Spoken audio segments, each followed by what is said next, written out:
বাংলাদেশের বাংলাদেশ জাতীয়তাবাদী দল বাংলাদেশ জাতীয়তাবাদী দলের মাননীয় ভারপ্রাপ্ত চেয়ারম্যান তারেক রহমান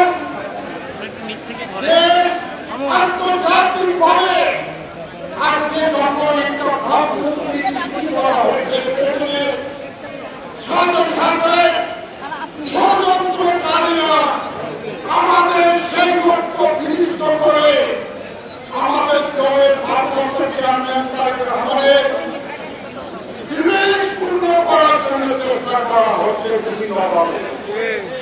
আপনারা জানেন কয়েকদিন আগে ঢাকা মিরপুর হসপিটালে যেই হত্যাকাণ্ডটি ঘটেছে সেই হত্যাকাণ্ডের মধ্যে মূলত কয়েকজন স্বৈরাচারী আন্দোলনের সময় আওয়ামী লীগ ছাত্রলীগ যুবলীগের ক্যাডার হিসেবে কাজ করেছিল। এরপরে যখন স্বৈরাচারের পতন হয় তখন ওই কয়েকজন ক্যাডার এনসিপি নেতৃবৃন্দের ছবি দেখা গেছে আমাদের সামনে।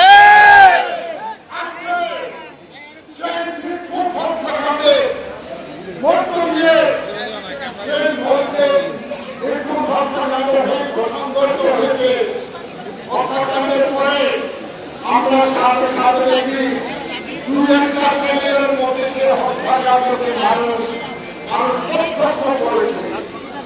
নির্দিষ্ট কয়েকটি চ্যানেল ছাড়া আর সাথে সাথে বাংলাদেশের বিভিন্ন এলাকায় একই সাথে তারা মিছিল বিক্ষোভ করছে।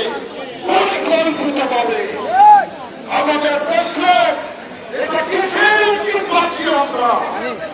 নতুনভাবে ষড়যন্ত্রের ইঙ্গিত আমরা এখন পাচ্ছি। দেশের মানুষ কোন ষড়যন্ত্র মেনে নেবে না। আমাদের দলের ভারতীয় ভারপ্রাপ্ত চেয়ারম্যান তারেক রহমানের